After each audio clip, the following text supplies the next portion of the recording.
Selamat pagi semuanya, saudara-saudaraku dimanapun berada.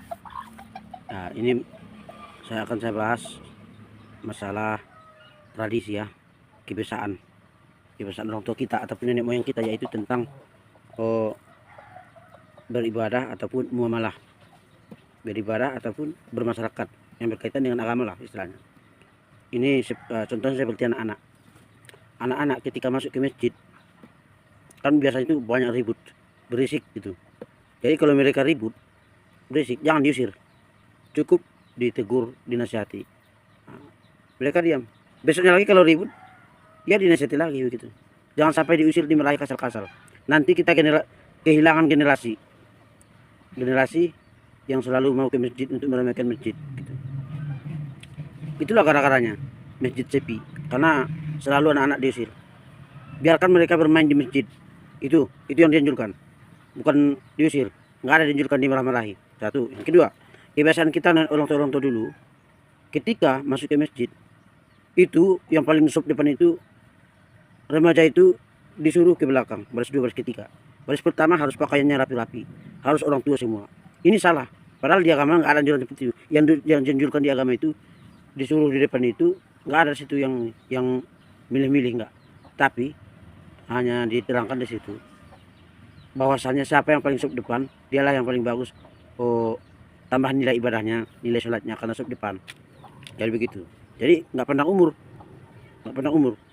kecuali di belakang imam taruh 2 orang atau 3 orang yang paham agama, yang pasti bacanya, siapa tahu imamnya itu lupa ataupun mau keluar keadaan darurat kan gitu. Itu tradisi yang susah dirubah sampai kini. Kemudian masih banyak lagi yang susah dirubah, itu masalah talqin di perkuburan.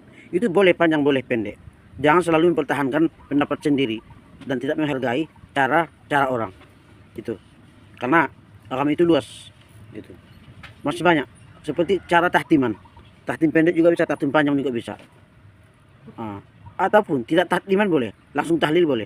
Jadi ketika ada orang di suatu daerah atau satu kampung yang ingin membawakan caranya sendiri, nggak usah kita bahas-bahas itu, nggak usah kita marahi, nggak usah kita salahkan. Nah, ini kan masalah cara-cara sendiri, masalah perbedaan pendapat, perbedaan cara masing-masing. Nah, yang penting kan tidak salah itu bodenya, dia nggak salah, nggak keluar jalur. Nah, jadi jangan dipermasalahkan itu.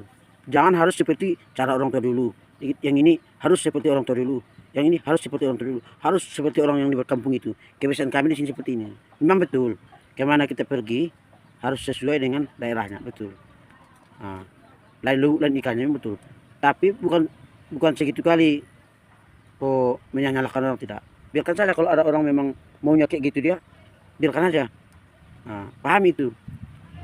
Jadi jangan terlalu fanatik terhadap cara-cara orang.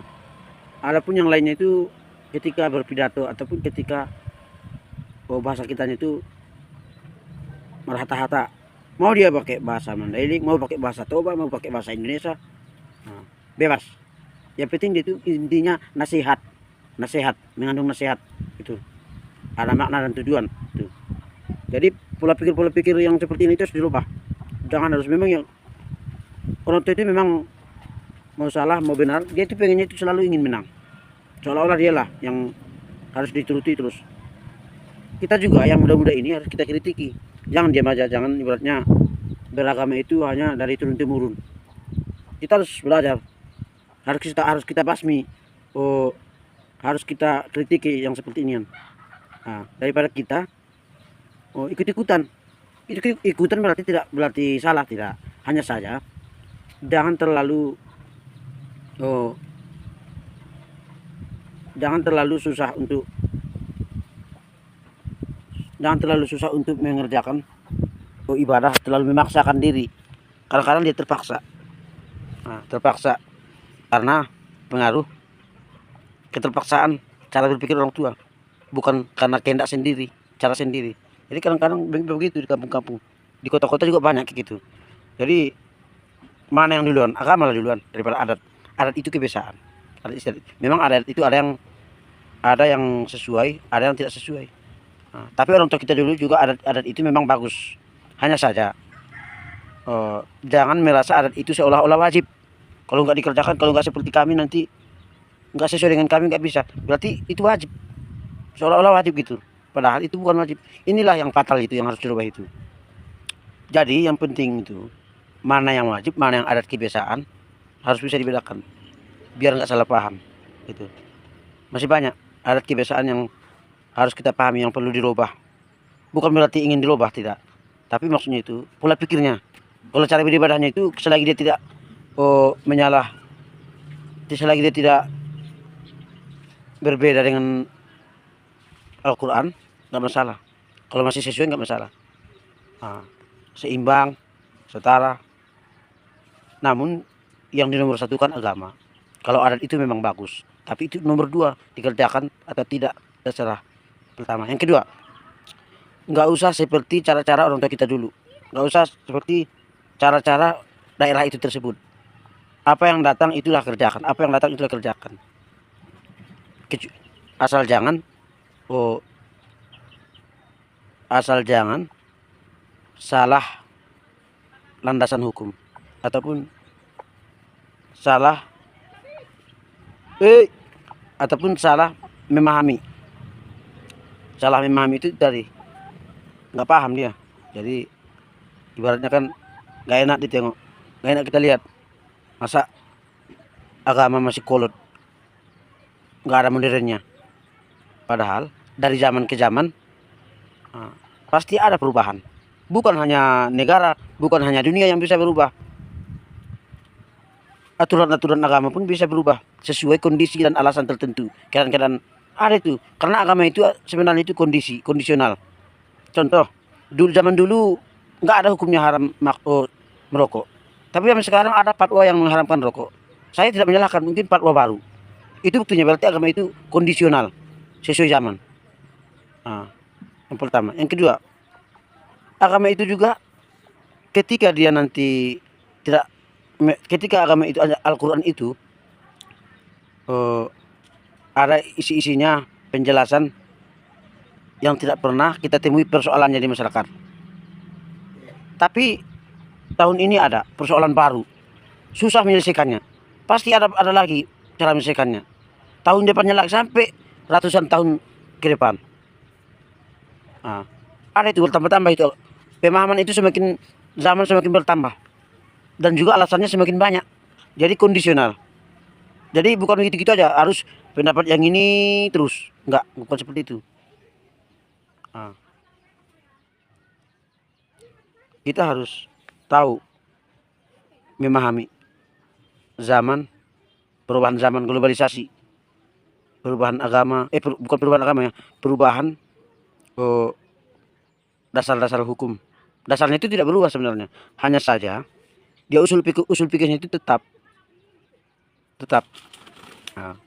Yang sering berubah ini fikihnya, usul pikirnya tidak. Itu kan dasarnya. Dasar inilah yang nanti yang jadi landasan tetap. Dan fikih ini untuk menjabarkannya.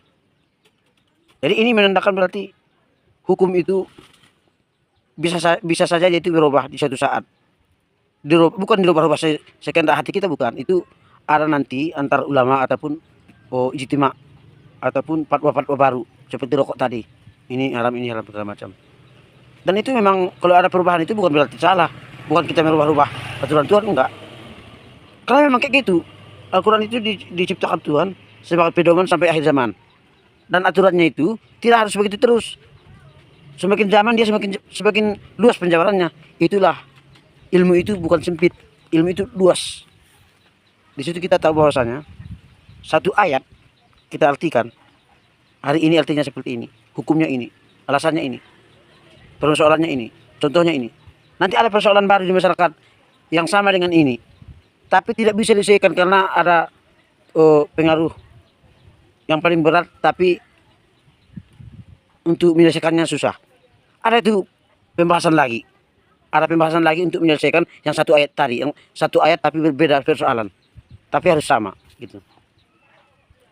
Satu ayat tapi dua persoalan. Makanya kita itu jangan terlalu sering menyalahkan orang. Dan juga kembali ke asal tadi, kembali ke awal tadi, begitulah. Kita jangan terlalu fokus ke adat istiadat daerah kita sendiri. Jangan fokus ke ustadz cuma satu aja. Jangan fokus kepada terjemahan saja. Banyak tafsiran-tafsiran. Jangan fokus hanya oh, harus guru yang apa kata guruku, kata guruku, kata guruku. Dan juga ketika membahas agama, jangan hanya pakai kita berlandaskan menurut pendapat kita sendiri. Kata-kata yang sering terjadi. Pokoknya. Jadi kalau yang namanya kata-kata pokoknya, itu nggak usah dilawan lagi ngobrol. Kalau sudah ada kata-kata pokoknya, nah, itu bahaya. Berarti dialah yang paling benar. Gitu. Kira-kira begitu.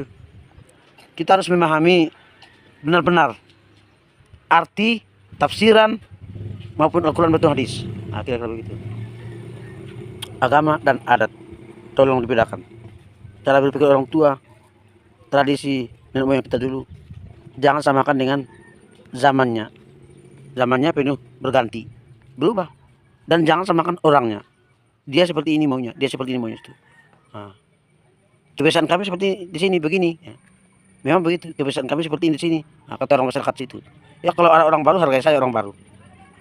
Nah, kalau dia menurut dialah yang maunya, yang pandai dia menurut caranya sendiri, itu dihargai. Kalau dia tidak paham dengan cara kalian sendiri, otomatis kan dibawanya cara-caranya sendiri. Nah itu, kita pahami orang itu. Jangan memaksakan orang harus seperti cara kita sendiri, harus cara kita di masyarakat sendiri, kita gitu.